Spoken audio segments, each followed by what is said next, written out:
Começamos agora a segunda parte da aula 8 para falar sobre temas de natureza filosófica. Temas de natureza filosófica são aqueles que abordam, tá? Como vocês estão vendo aí na apostila, tá? Que abordam. Só vou para falar na frente, falar na sequência. Reflexões abstratas. Eu posso refletir de forma abstrata sobre a qualidade das relações interpessoais, o que é amizade, tá? O que é o amor diferenciado da paixão. São reflexões importantes de se fazer, tá? Quando nós discutimos se algo nos faz feliz, ou se existe uma chave para a felicidade, se existe uma receita para a felicidade, a questão é profundamente abstrata. E você que me ouve e vai fazer FUVEST precisa ser bem assim, consciente de que uma banca, quando coloca uma temática dessa natureza, espera que você, independentemente do posicionamento, consiga fundamentar o seu ponto de vista, mas não de uma forma engessada e artificial. Porque, lógico, a indústria do modelo pronto de redação tem esquemas mentais para temas os mais variados. O que as bancas vão percebendo é que esses esquemas mentais prejudicam muito o aluno. Então ocorre uma espécie de quebra. Quebra quer dizer o quê? Nesse contexto que eu estou conversando com vocês.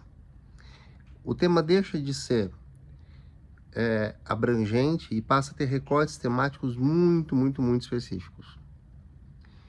Eu montei para a turma do meu curso de Ribeirão um tema assim: a perda de concretude das relações em sociedade e das próprias instituições da sociedade leva ao individualismo, ou a relação é a oposta. O individualismo provoca a perda de concretude das relações sociais e das instituições. E coloquei uma coletânea muito rica. Veja, as duas abordagens são válidas, inclusive dando margem para abordagens outras, tá? Porém, eu não houve meio, tá? De na discussão conseguir, exceto com um número pequeno de alunos, que eram alunos perfil FUVEST, chegar a um entendimento claro disso, tá? Porque é de natureza filosófica. Porque nós temos correntes de pensamento filosófico, tá? Que são de natureza mais idealista, ou seja, não empiristas ou não empíricas, que nos levam para um lado ou para o outro, tá? Então, essa abordagem poderia ser feita de muitas maneiras. Uma redação que me marcou bastante nessa proposta foi a de uma aluna que fez uma associação interessantíssima, tá? Dizendo assim, que certas soluções químicas que envolvem a dissolução em água produzem a quebra, né, de uma molécula em átomos com valências diferentes, uns com valência positiva, uns com valência negativa, e que as valências determinavam a possibilidade de interação com outros átomos para voltar a criar, né, a unicidade, a organicidade de uma molécula. E ela deu o exemplo, né, do NaCl, que é o sal, quebrado em sódio, né, e cálcio, cloreto de sódio, né, e fala da dissolução em água, fala dos íons livres. Ela cria um texto bonito de se ver, mas bonito não pela poética intrínseca, não, mas pela assim, ela adentrou o campo do imprevisível. Começou com algo que aparentemente não tinha relação com o tema e conseguiu, né, chegar à ideia de que o individualismo gera uma impossibilidade de muitíssimos indivíduos cultivarem valores para além deles mesmos. Então, se hoje a amizade é bem mais frágil do que era, se as relações amorosas formalizadas como um casamento, uma união estável, também o são, se as instituições pedem rigores, pedem os princípios, e ela cita inclusive, a escola que deixa de ser uma instituição de ensino séria e, em casos que deveriam ser minoria, já são casos em número preocupante, servindo como uma espécie de creche para alunos crescidos. Ela tinha uma linguagem ousada, tá? Foi uma aluna, o trabalho com ela foi muito interessante. Ela tinha dificuldade de ousar. E quando ousou, não só fez redações melhores, como passou a internalizar aquilo de que ela já gostava, mas não sabia muito bem por quê. Porque nós temos modos de pensar a realidade, tá? Se nós pensamos mais matematicamente a realidade, é um tipo de uma inteligência emocional que se baseia, né, usa como alicerce um pensamento lógico, dedutivo, indutivo. É um jeito de lidar com questões da vida. Há pessoas que têm um outro perfil, tá? Mais do discurso, do como, né, os problemas podem se resolver por uma conversa, podem ser compreendidos nos termos em que o problema se deu. Tá? Há quem precise de exemplos. Então, há várias formas de se pensar isso. Questões abstratas, tá? Problemas existenciais. Tá? Então, por exemplo, se uma banca coloca assim: o jovem que hoje se senta, né, em uma carteira, ou se senta, ou se, né, é o gato demente, gente. Muitas experiências nessas aulas aqui, tá? Ele chama Gatsby. Gatsby. Ele fala oi, vocês ouviram? Gatsby. Ele me gongou. Só porque eu queria que ele mostrasse. Mas enfim, vocês podem voltar, né, e ouvir. E quando ele falando oi. O que eu quero colocar é o seguinte.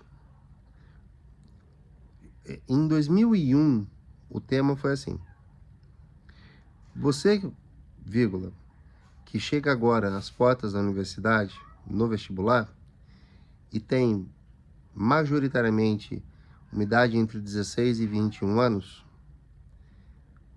como vê sua própria geração? Ou seja, se eu pergunto como você vê a sua geração, eu estou propondo um problema de natureza existencial. Viver é um fato biológico.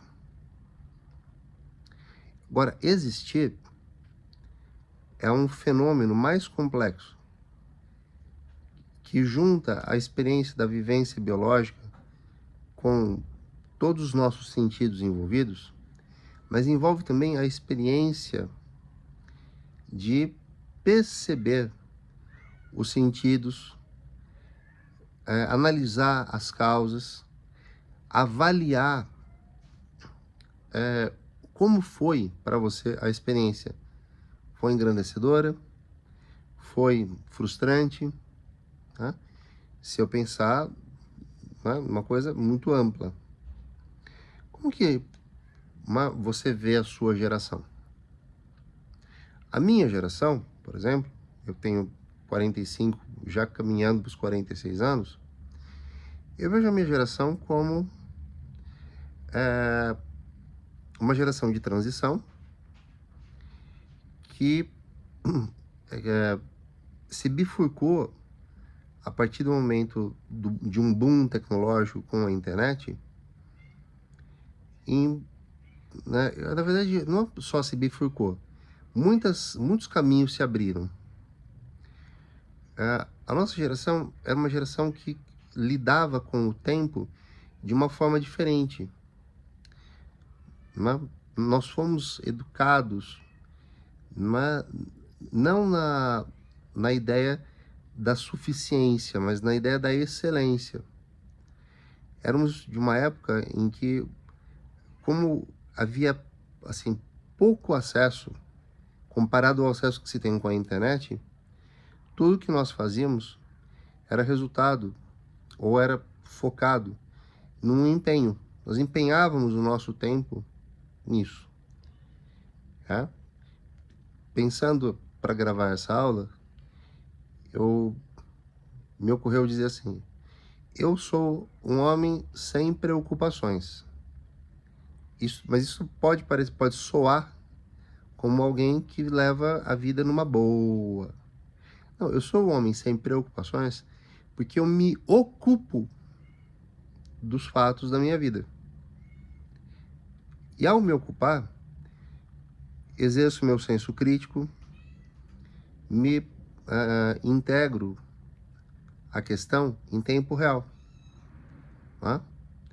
É lógico, já passei por fases, né, ruins da vida, né, depressão, por exemplo, em que me fez procrastinar até que eu pudesse ficar bem de novo e tocar adiante, correr atrás do prejuízo, mas hoje caminho com, né, o meu plano existencial, e não vejam isso como algo frio, porque não é, é só para que eu me ocupe a tempo. Tá? Então, uma preocupação é ficar, antes de ter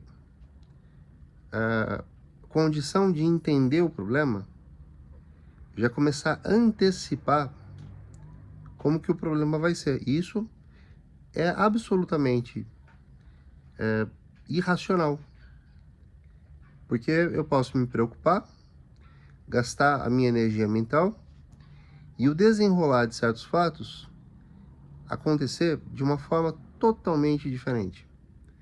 Agora, quando eu espero que os fatos, né, sejam expostos, eu olho para o problema que aconteceu. Tá? Lógico que eu não estou confundindo preocupação com prevenção. Prevenção é outra coisa. Claro, né, que eu sou uma pessoa prevenida, mas não porque eu me preocupei. É porque as prevenções são genéricas. É preciso ter uma reserva de capital, é preciso, né, antecipar situações corriqueiras, por isso ter um seguro de carro, um plano funerário, né, e outras questões. Então, eu diria, a minha geração é essa, é uma geração